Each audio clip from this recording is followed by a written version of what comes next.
Hello, ladies and gentlemen, boys and girls, children of all ages. It is me, Dukect, here, live for you on TalkShoe.com every Thursday night on TalkShoe.com. Every podcast, every day here on Thursday night, every Thursday night here on TalkShoe.com. It is honestly a great time to be alive because, hey, you listen to me. That's when it's great, because if you listen to me, Dukect, you know you're having a good day. So let's get this thing started. There's a lot of things to talk about, a lot of interesting stuff, and I might be going a little off the reservation. I like to do that sometimes because you just shake things up, like the old Vinnie Mac would say when he's not being annoyed by Enzo Amore.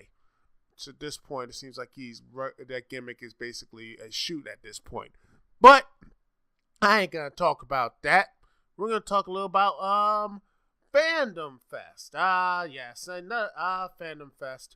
Well, because there has been another, ladies and gentlemen, another huge failure of a convention. Well, breathe it in, ladies and gentlemen. Drink it in, man. Let's get this thing started. Yes, and the link is in the description and the YouTubes and everything else that comes from the Beat Comics Culture. As there's another failure of a con. That supposedly there was a very bad. Let's start off because it's basically the vendors and everything else. They didn't know about this, by the way, that this Fandom Fest, which was in Louisville, Kentucky, and they had a big venue and everything else. It was supposed to be, the vendors told them where the place to be. It was supposed to be at the Kentucky Expulsion Center. That was supposed to be at the Expo Center. As usual, conventions and cons are going there. Comic and toy expos. But guess what happened? They swerved the entire audience, ladies and gentlemen. The people behind the show, instead of doing it at the expo, they did it at an abandoned Macy's. At a mall right there at the Macy's. And I'm like, wow. Seriously, if you look at these situations, but they were actually there was no air conditioning, no bathrooms, and all the Macy's stuff and things like that was still there. And one of them, and quote unquote, was the Kentucky geek girl. You can see this at the article, and I quote. Let's see. Vendor loading has begun at the Jefferson Mall for Fandom Fest 2017. As of this time, there is no air conditioning. The bathrooms exist, but who really knows? And all of the Macy's fixtures are still in place, including the jewelry counters, which you see here. The escalators are not working, and to my knowledge, there is one elevator. Can someone tell me how this convention will be accessible to someone in a wheelchair who has health problems but simply wants to enjoy a con, or someone who can't navigate stairs well and may need access to an escalator or elevator? Things were funny for a while, but now I'm downright angry for all those who are being duped. Yeah. And then another one saying, quote, vendors are making the best of the situation and are working to overcome a less than ideal situation. However, vendors shouldn't have to be responsible for cleaning the space and getting it ready to set up. There are still poor event management practices here. And okay, but guess what else did not really hurt the convention, but also the not just the way they treated the vendors and such, but also another thing, cancellations. But here's it is. I mean, people can't. There was a lot of people who canceled the event. Weird Al Yankovic, to Burt Ward, some people who worked at the Beauty and Beast cast members and such on the convention. But yeah, here's the reason why. It's interesting. Is that supposedly one booker reports that hotels and flights weren't paid up front.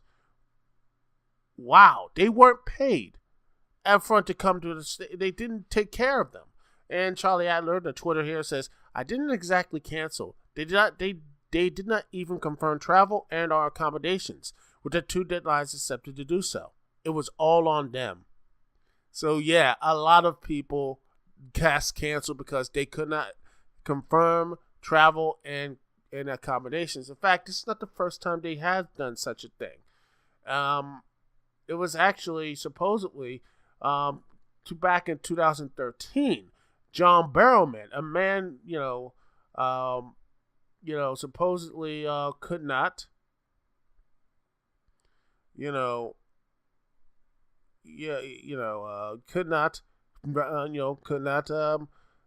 one's picked me up for a fit. Yep.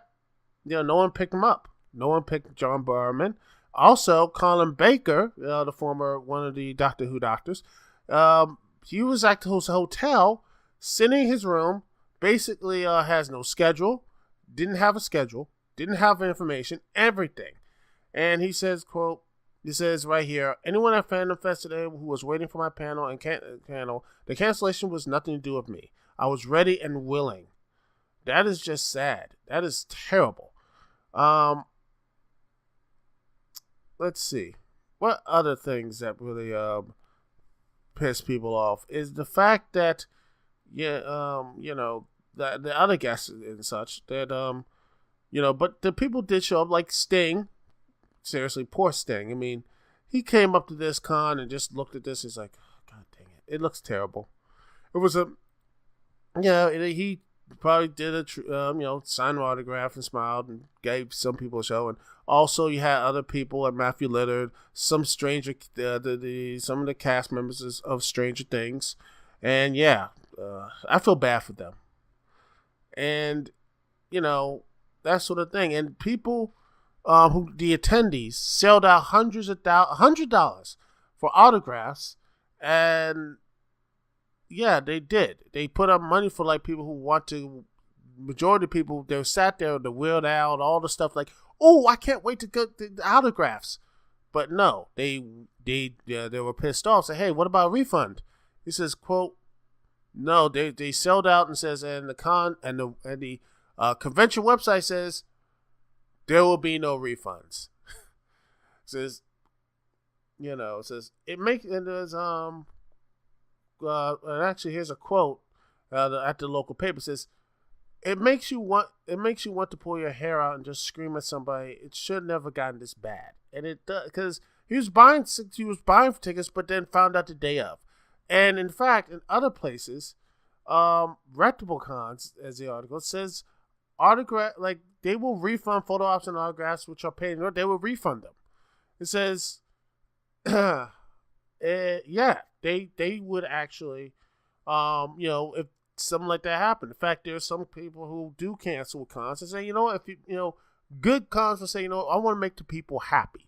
People want to sit there and did that, but they didn't want to do that. And in fact, and there's actually more. And you look at the article. It's the fire marshal had to be concerned about 3,000 into a Macy's and only will allow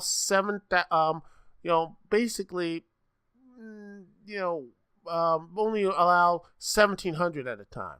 So basically, here we have a convention that more than half of its guests have canceled, basically before the week before this event happened because of bad accommodations and such. They actually grew this convention up to 3,000, and then it has only been approved to only host 1,700 attendees at a time at its new venue at the vacant Macy's in the Jefferson Mall. That is just sad. For something that you were building up to and then failing to do so. And co-showrunner Maya Daniels just saying, this quote right here, which just, and I will definitely put this right here. This right here, ladies and gentlemen, this quote right here. Says, I am not going to say that everything, I'm not going to say everything I've done.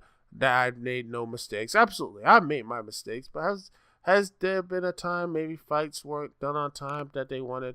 Maybe they said they wanted by 30, 40, or 50 days out, and they weren't done at the exact same time. But they did. But did they have flights? Did they have hotels? Yes, they did. Daniel said. But when asked if she felt bad about the fans who were left without any celebrities that they wanted to see, she said, "No, I don't feel bad about that. No, I don't feel bad about that. We've done nothing to rip anybody off. And they knew when they signed up. They even had a box. Even had to click a box saying, I understand this. Does anyone really know about what PR, public relations, is? Does anyone know about public relations? And even better,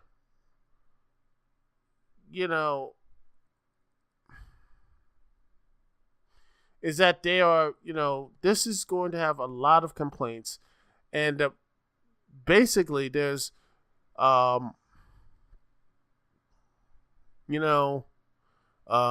just basically people are just, this will burn people out of a con. Like basically say never happen to go to a convention like this ever again. I mean, I'm pissed at say what New York City Comic does with the ticket sales, and I'm basically like, struggle to go there, but I at least when I go up there, everything is working, everything is good. In fact, every con I've gone, they have always had, sure there has been a little bit of issues, but for the most part, they're tightly run. They are very, tightly run, professional, and everything else. They are professionally run. This stuff right here can kill a con. It's not as bad as, say, Dashcon. It's not as bad as, say the Rainforest and everything else. But this right here will, the people behind this Fandom Fest, and I sat here and talked about this. To me reminds me a bit of Dashcon. It's like I said, it's not as bad as it, but you know what? I think it's almost halfway up there. Is it the test, just the overall, just basically screwing around with its customers, with the people going to the convention. In fact, scratch that. I might think I would give Dashcon a little bit of props. At least when they had their event, the event took place there. This basically did a bait and switch. So they did a bait and switch with this audience and people coming into the convention, and instead of getting to 30,000, they basically cut that down to like, what, 1/3, 1/4, 1/5 of its people to come in and actually go to the con and actually, in an abandoned, on an abandoned Macy's, from a expo center to an abandoned Macy's, and not doing a good enough accommodations for the guests that you welcome in and such. I mean, really, this is, supposedly professional, and the so-called, PR, the Coast showrunner, basically saying, well, she doesn't feel bad about, all the stuff like that. So, Miss Myra Daniels, seriously. This arrogance, this like, I don't feel bad at all. This is what kills conventions. This is what kills anything else. If you don't give, like, say, I don't feel like to think that, oh, I did my part, I don't know what everyone else doing. Good PR would say, hey, we've made mistakes. We are going to try to make this place a better place about it. This is not, this isn't, this stuff right here. And you know what?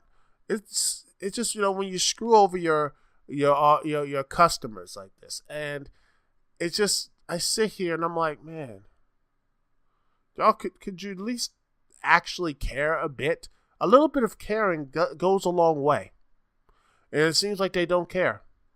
And when that happens, your convention, people just have this very negative. They're going to basically, I mean, you're going to probably get less people to show up to your next Fandom Fest over in Kentucky. In fact, I guarantee you're going to have at least a significant drop-off. You got to do a lot of things to get the trust back to your people and everything. If they don't believe in you, they will walk away and you will never come back. They will never come back. In fact, like I said, they might actually, in the article says, they might actually do a little bit of like, a lawsuit, which I don't know at this point if they want to do that or not. It's just, this is, they are actually, they're saying that they will consider themselves doing a lawsuit about this whole thing and such. And it's a very it's sad. It's sad that this thing had to happen like this. Cons and everything else should be places of fun and excitement, not frustration, not frustration and pissing people off, and making sure your vendors and everything else, not just your vendors are happy, but also the people who are going to your convention are actually taken care of. Because this stuff right here, this stuff doesn't fly. Not to me, man. And honestly, it's not as crazy as Dashcon or anything else or badly run, but it's still the way it was handled, the way that everything else. I look at this and I'm like, man, this convention, man, this thing right here really is, you screwed the pooch right here for Fandom Fest.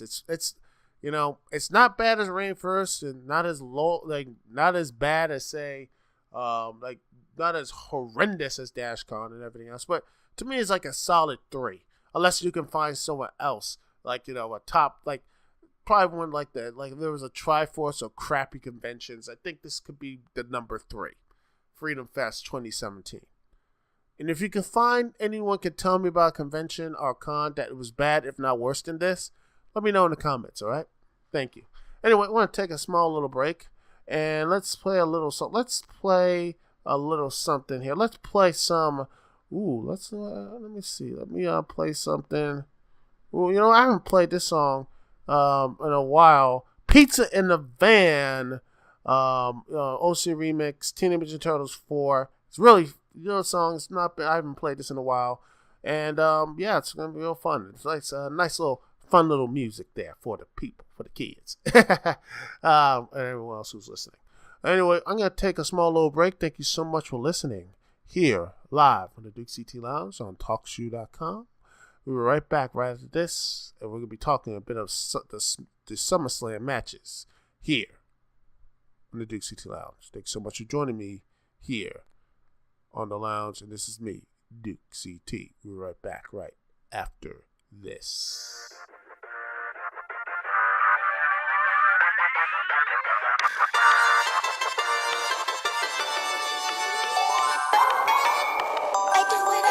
I need to have fun. I do it, each draw that gun like a megaton running over everyone. Whether chilling in the lab, equation pen and a pad, meditate on the universe down to an atomic mass. To diss me would be crass, opposition comes in last. Yeah, we straight from the sewer, but y'all ninjas just trash. You gotta be out your mind trying to mess with the team. A warrior keeps it chill, calm and serene, till a villain pops up in the civilian's path. And I step in and play whack-a-mole with my bow staff. Late night heroes, bright lights of the city, cruising in that turtle van, and I got the whole crew with me. Lasers on the roof, computers in the back, hooked up by yours truly. Shredder, where you at? Divide the pie, subtract the whack, add the fact that we hold it down in every city on the map. Multiply by the brain power I possess, that's a recipe for success. Yes. I do it, I need to have fun. I do it, each draw that gun like a megaton. And we are back, ladies and gentlemen, here live on the Dukect Lounge. And if you want to call in to the madness and the insanity, remember the phone number is 724-444-7444. Once again, the number is 724-444-7444, and the call ID to connect to me is 92417. Once again, the call ID is 92417. Ooh, SummerSlam. The matches are there, and a lot of things. There's a lot of things popping, and the matches have been made official. Some I think is gonna be fun. The WWE Universal Championship match, I think it's gonna be good. The cruiserweight stuff, well, that's pretty much all the other stuff. But the two main matches here I want to talk about is, of course, the WWE Cruiserweight Championship match, Neville versus Cesaro. Yeah, no, I don't care about that. Sorry. Actually, we're going to talk about the WWE Championship match as Jinder Mahal, yeah, he's still champion, taking on the artist known as Shinsuke Nakamura. Well, this is going to be an interesting match, and hopefully, Jinder Mahal, for all of his stuff, he's actually had at least 2 and 3 decent matches against Randy Orton. In fact, him and Randy have pretty good chemistry with each other. So I'm hopeful that this match will actually be pretty good. And heck, the match between Cena and Shinsuke was actually good. Even though some people were angry that this match should have been on pay-per-view, which I say, yeah, I thought there was going to be a run-in. I thought there was going to be running, and we'd have Jinder Mahal versus Shinsuke versus Cena, that sort of thing. You have that match, and you build, and you have that triple threat match, and something happen, and then you have that sort of thing, Jinder Mahal win, or heck, you can, have Corbin come in, pin, say, after everyone's down, cash in his Money in the Bank, and then win the WWE Championship.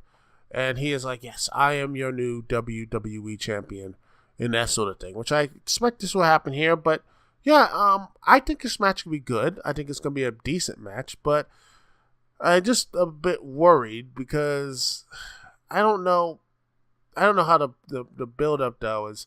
Jinder Mahal is basically this whole anti-American saying, I'm better than you, and I will speak to my people now, the modern-day Maharata, and honestly, you think it might be trending in India? It's not, because most of the people in India are not buying WWE pay-per-views. They get it for free. And it seems so they're getting followed in India, but do they make money off it? Exposure can only do so much, and I just don't think it's going to work. And Shinsuke is no promo master. He is not really that good on the mic. And it's going to be really awkward how you're going to have someone do his anti-American stuff to someone like Jinder Mahal, who's that was his whole base and everything else. So maybe he'll do a pivot, but I'm hopeful they do that, because Jinder Mahal, when he's not talking about that and like all this type of stuff, he can actually do at least a decent promo, especially in the stuff on Talking Smack and such. So I hope this feud gets something. I hope they'll do something really good. Have Jinder drop his stuff and actually say, yes, I'm good. I am better than everyone else because I am champion. You doubt me. You doubt me because you doubt me. You said I couldn't beat Randy Orton. I did 3 times. You look at Shinsuke Nakamura for all of his stuff all over the world.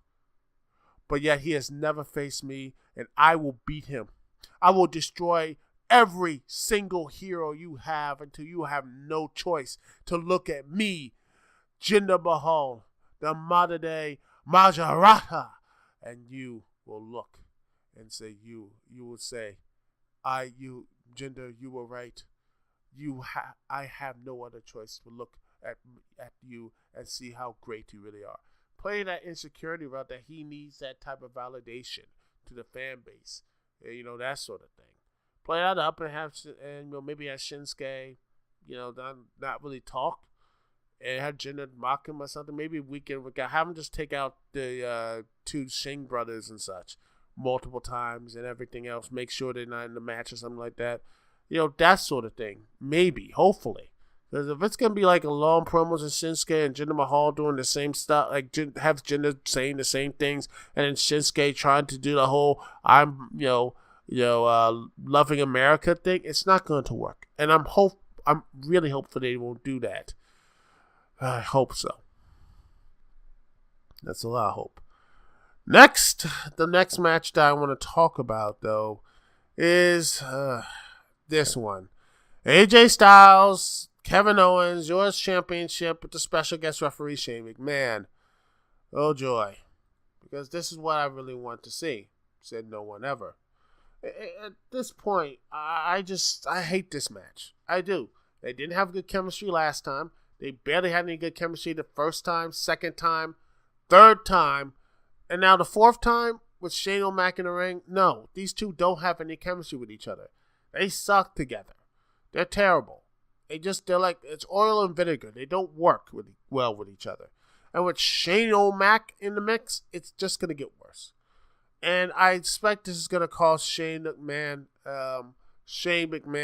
to go off and fight against Kevin Owens in another pay-per-view event. But I don't care. I don't care about this. I don't care.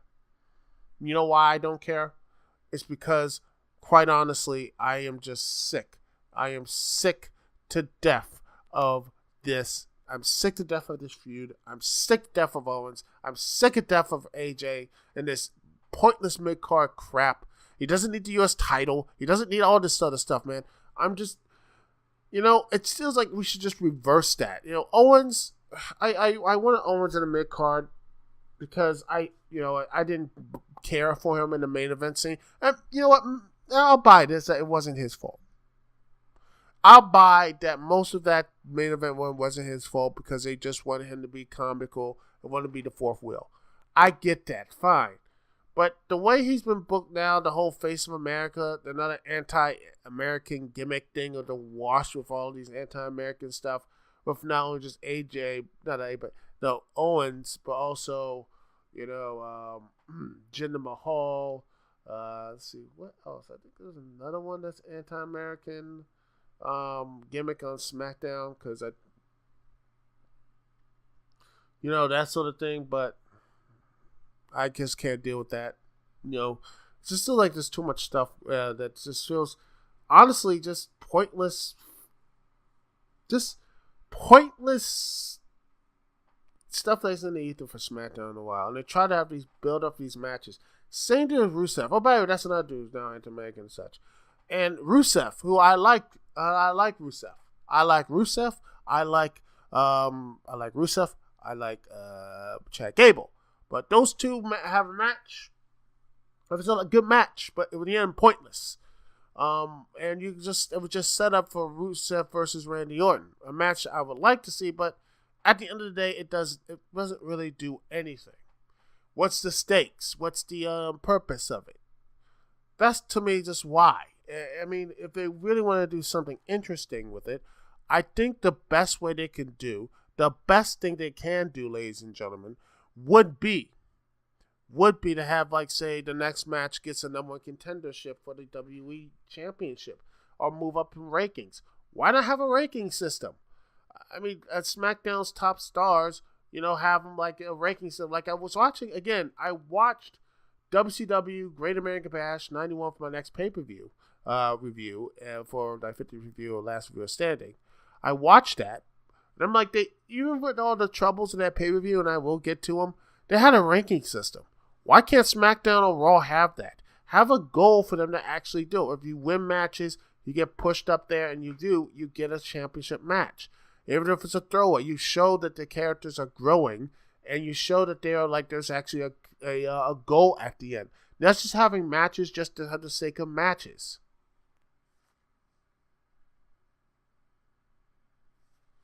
But then that's just another problem with WWE right now. That's another issue what's going on in the world of WWE is that they have no real direction with the company. No real, there's no real clear direction with any of the wrestlers at that company at that time. And until they fix that, until they actually do fix that situation, you will not see anything. And I do mean anything important in WWE. Anything important with matches. They might be good, great matches, but at the end of the day, something I've been complaining for, the storylines and everything else, it will mean nothing. But that's just my personal opinion. In fact, I think I'm going to end it off right here. And thanks so much for listening, ladies and gentlemen. Thank you so much for listening to Dukect Lounge. We'll be back once again next Thursday, and we'll be talking some more stuff. Interesting things, good things, bad things, everything else in between. Thank you so much for listening and watching and all the good stuff here. Sharing this stuff on vid.me, YouTube, and everything else. And also, I'm going to be posting my stuff on minds.com as well. So you can all see, and actually I'm growing my Minds channel and make sure that it's actually growing since, all the craziness on YouTube and everything. And with that, ladies and gentlemen, I say I do. It's Duke CT here. Peace and love. I will see y'all when I see y'all later.